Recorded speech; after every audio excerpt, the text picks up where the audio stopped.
turned again the captivity of Zion, we were like them that dream. Then our mouth filled with laughter and our tongue with singing. Then said they among the heathen, the I am have done great things for them. The I am have done great things for us, whereof we are glad. Turn again our captivity, O I am, as the streams in the south. They that sow in tears shall weep in joy. He that goeth forth and weepeth, bearing precious seed, shall doubtless come again with rejoicing, bringing his sheaves with him. All praises to the Most High. Deliver me from the hands of evil spirits who have swayed the thoughts of men's hearts, and let them not lead me astray from thee, my God. Establish thou me and my seed, that we go not astray henceforth and forever. Jubilees chapter 12 and verse 20. And before that, we read from Psalms chapter 26. Good morning, good afternoon, good evening. All praises to the Most High. Yes, all praises to him. All praises. And also we thank God that one day he shall turn again the captivity of Zion. Jacob is still in captivity. Regardless of whether you think it or not, or whether you seem free, you're still in captivity. You're just in a delusion. How we know you're in captivity? Number one, you cannot keep the sacrifices. You cannot keep the feast days correctly. The whole nation is working while Jacob is trying to keep the feast days, and they're calling you to work and mocking at the ordinances and statutes of the Most High. Prisoners and murderers go free and live out their days in a jail cell. And then equity and justice is turned away backwards. This is why you're not free. We're not free to be exemplary, or should I say, to express ourselves before the Most High. We're not free. We're not free to speak our mind in praise as they did in the Psalms, and as they would do every time God does and wrought a good deliverance because of our ways. And then finally he got upset. He wasn't upset, he was disappointed that we as men failed in our promise to him. We did not teach our children, and we did not do those things to enforce what he had give to our charge. But when that day of Good Sabbath, that day of the 3 feasts in the year comes, all the earth will shut down in the day that we deliver it. And everyone will keep the Sabbath unto the I am. Everyone will keep the Passovers, the Feast of Unleavened Bread, the Wave, and all these other feasts. Everyone on planet Earth will do these things in remembrance. And they're going to be, it's going to be a new song, because the fact is God is going to deliver from the hand of these people who are swayed by evil spirits, who have been allowed to sway us because of our desire to be like the heathen. Yes, one day, when the earth shuts down and every corporation, every business shut down on the Sabbath, every small business, everybody stops, even the dog lays down before the Most High on that great and notable day, and that day that we can sing about that deliverance. Then he shall have a new covenant. There is no new covenant there where you see the New Testament. No. It's a testament or whatever. I don't know what you call it. But there shall be a new covenant. And we know, as with Moses, there was a covenant after the deliverance. Even with Noah, there was a covenant after the deliverance. Yes. The covenant comes after the deliverance. You see what I've done. This is what God is going to say. Now, this is what you shall do. And you agree to it. Make it make sense. Yes, yes, yes. We all, good morning, good afternoon, good evening. We're here with Walking with Mr. Clay. I am Mr. Clay, yes. And we also thank God for those of you who have been with us since the beginning, and those of you who have been with Here's and There's About, and those of you that have just subscribed. And we thank God for those of you also that are watching or viewing, and we thank those of you that are contemplating on subscribing, calling those things that are not as though they are. All praises to the Most High. Now we know that you really cannot subscribe to this channel because you will not be allowed to, not on this platform. No, I already verified that with someone else. I hope they're not lying, but we verified that with another sister, should I say.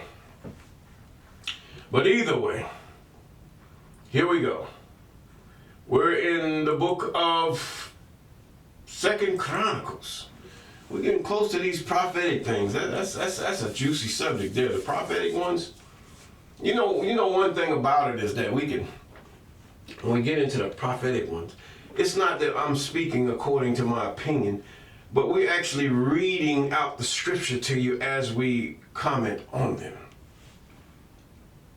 Not even trying to make it twist the words into you seeing it my way. No.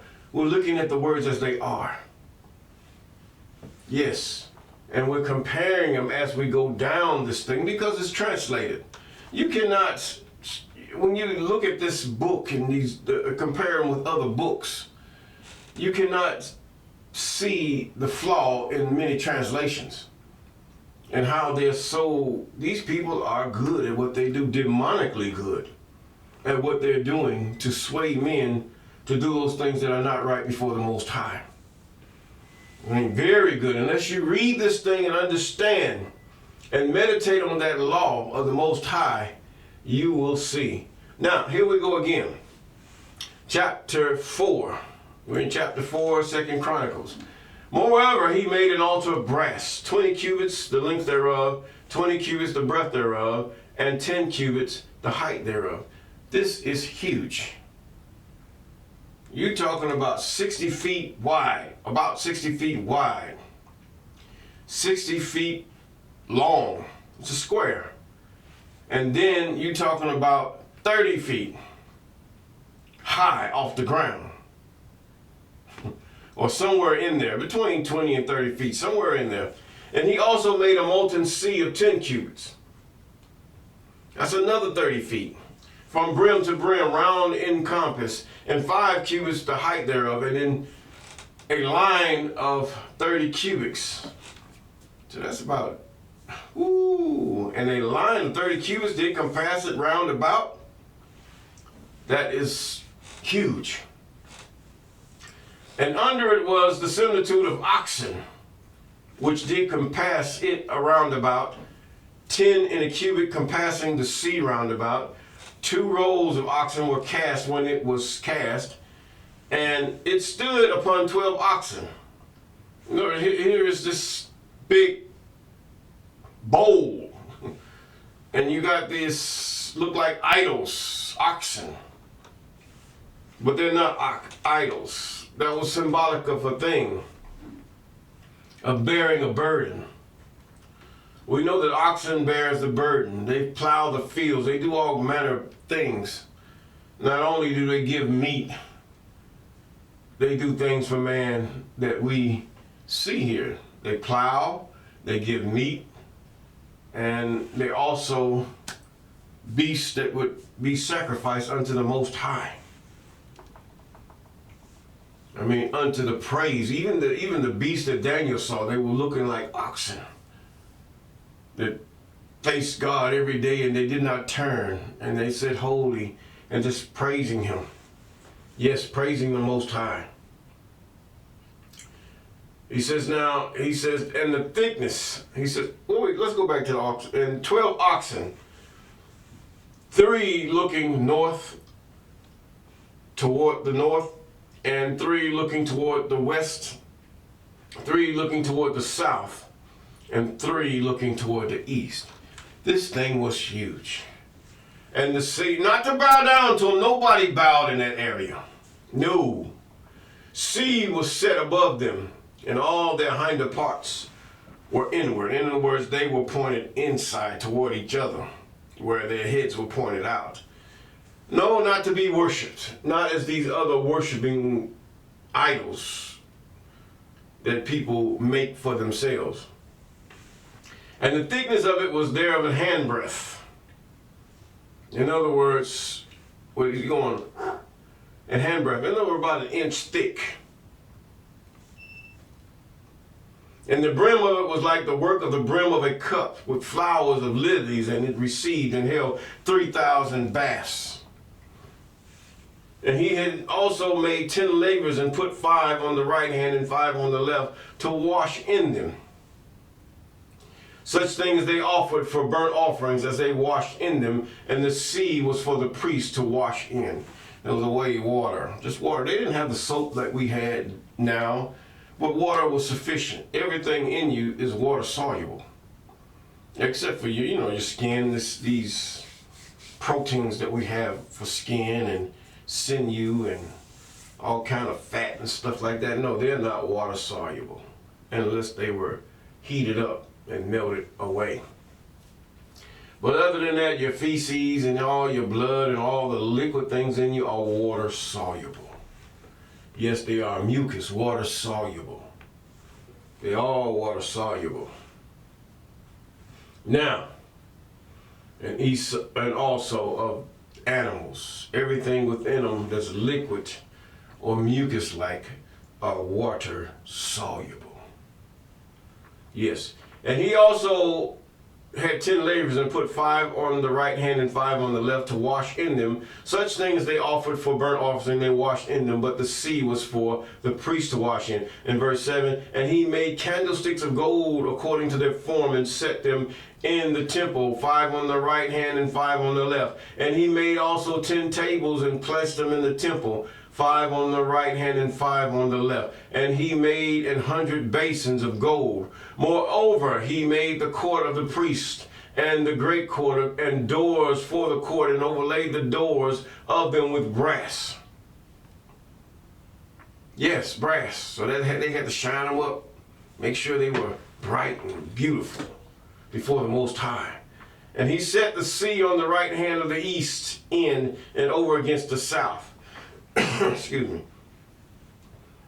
And Huram made the pots and the shovels and basins. And Huram finished the work that he was to make for King Solomon for the house of the I Am. To wit, the 2 pillars and the pomegranates and the chapters, and were on the top of the 2 pillars, and the 2 wreaths covered the 2 pomels of the chapters, which were on the top of the pillars. Remember, this is Old English, how they're describing it. They translate it so that the English-speaking peoples could understand it. Now, this is where, if you're a linguist, you need to go back into the original language if you can find it. Good luck, as they say. And the 100 pomegranates on the 2 wreaths, and 2 rows of pomegranates on each wreath, to cover the 2 pomels of the chapters, which were upon the pillars. He made also bases and lavers upon the bases. 1 sea of 12 oxen under it. He's just reiterating what he made. Now the pots also, and the shovels, and the flesh hooks, and all the instruments did Huram and his father make to King Solomon for the house of the I Am of bright brass. You notice one thing, that these black folks that made all this stuff, this is to today's society, that especially those who try to think that they have the way of knowledge cornered. This is technology. This is the way they just shovel things. They put these in museums as artwork. Apparently it has some value. They've hid them in trying to hide the mental capacity of those who, yes, look like you and me. Yes. And to try to broadcast that they're the ones that have done these things. Yes. But he said, and Solomon made all these vessels in great abundance for the weight of brass could not be found out. In other words, nobody's scaled these, they just made them. And Solomon made all the vessels that were of the house of God, the molten altar, and also the tables. The technology was the brass. I believe that's tin and copper equals brass. The gold, how to melt it and bring it to its extreme purity that it was. And to also beat it upon the walls, that you have the whole inside of the temple made of brass, overlaid. Underneath is cedar and all manner of trees that smell good when the hot, should I say, the hot gold hit it, or the brass. Oh, just the smell of it was so good because the wood was burning. God could smell these things. Apparently we know God got a sense of smell. If he didn't, why would he make you with a sense of smell if he didn't smell it? Okay, now let's continue. He says, now, the pots also, in verse 16, the pot also, and the shovels, and the flesh hooks, and all their instruments did Hiram his father make to King Solomon for the house of the I am of bright brass. Brass is stronger than pure gold. Period. It is. It's stronger. It can handle the weight of a side of beef, should I say. Whether it's the beef of oxen or beef of cows. In the plain of Jordan did the king cast them, and in the clay ground between Succoth and Zeri-Dahath. In other words, he did all the stuff inside. He melted all the stuff in a pot in the ground. The fire was in the ground. How would they do that? Well, apparently they can get that fire as hot as they want if they had the ducts under the ground in a hole. And he said a clay ground. Now you have to realize the fire going into that clay ground, when clay is heated up, it turns to what? Pottery. And so this pottery is fired already, with the fire going through the ducts, and somebody's blowing something with a bellow or something, blowing the air. I mean, here it is, they blowing heat, and next thing you know, this stuff heats up past 1800 degrees. It's getting heated, and next thing you know, here's the whatever impurities that are coming off on it, and then next thing you know, they put that to the side because something else is in there. See, this is why you had the African countries have a problem with those who would extract gold, because they would get other minerals from the raw material that they took for gold, for coltan, for any other precious metal. There were other metals mingled with it that were a byproduct, and they could get aluminum, they could get steel, they could get iron, tin, all kind of things. I mean, however you make it, they would get this and extract it, and then they would have not only gold, but or whatever mineral they were getting. They would also have an extra thing without being taxed. This is the problem. But the leaders, as long as they got $1 in their back pocket, they don't care about the people, they don't care about the land, they care about nothing but themselves. But when it's all gone, when they have taken everything out of the land, to the point where the land is contaminated and abused and misused, people dying, they don't care. But their people got heat. As long as they got heat, electricity, cars, gasoline, or whatever, they don't care about you. Whether you're African, or should I say children of Jacob, or whatever. from the Bahamas or South America or whatever. They don't care. And then those who live there, they don't see the things, how things were done before it got to them. So how can they know to even care? And then when they really find out, they're so used to the benefiting from what these people have done, they don't care. Even those amongst me and you, we don't care because we're benefiting from whatever comes from Africa or South America or the islands or wherever so it comes that people are being abused, made poor, not given jobs. We don't care. It's a sad fact that these things happen to the point where we use these things in a minimal way.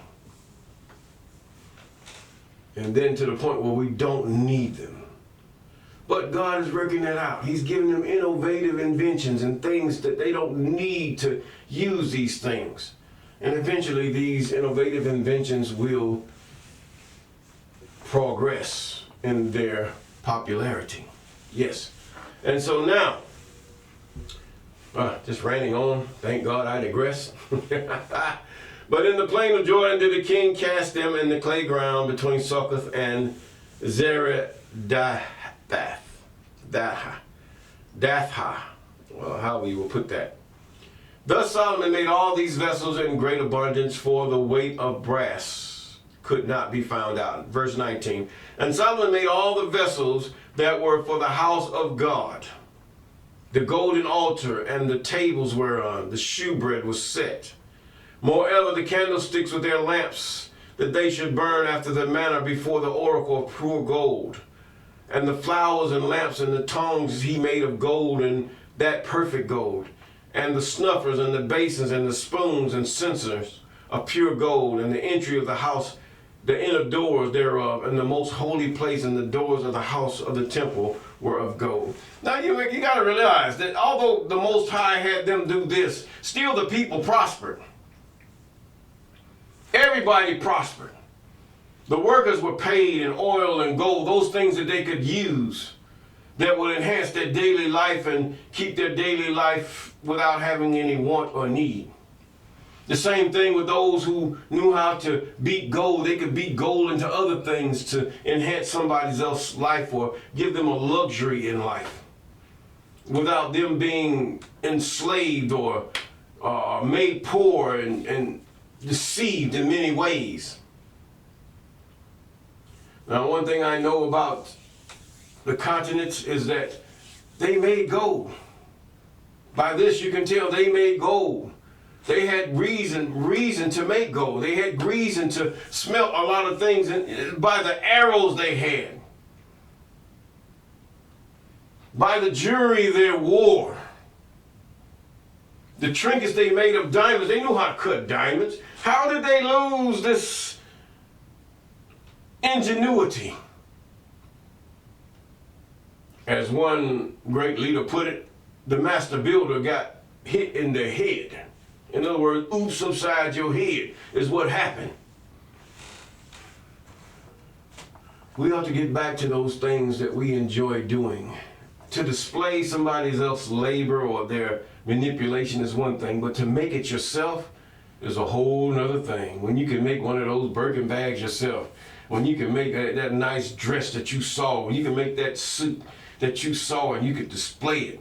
Where do you get that from? I made it. And you can take that house and then somebody said, where you get that brick from? I made it. When you can sit up there and tell somebody to the point where, how did you get the wood? I went down the street and farmer so-and-so, he's farming trees. We cut down some trees and we got some milling things and we cut these trees and we began to cure our wood and I made this. How did I pay him? I paid him, I gave him I made him a house.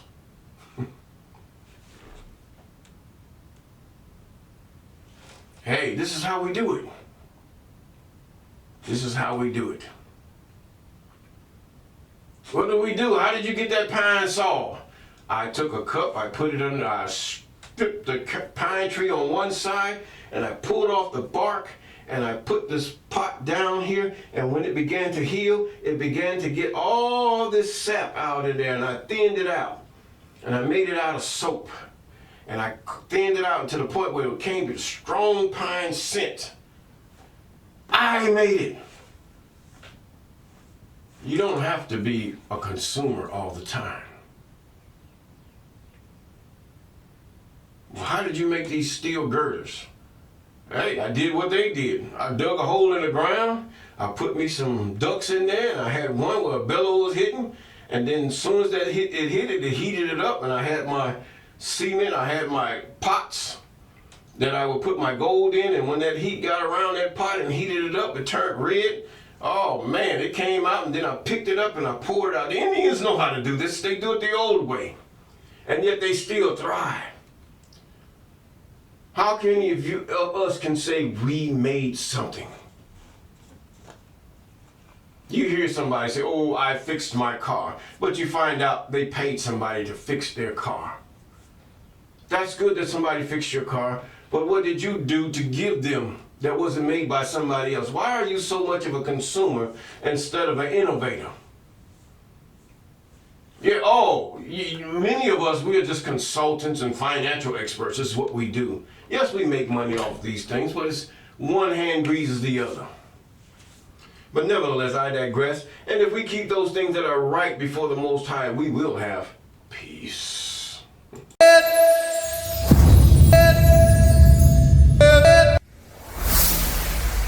Walk with me.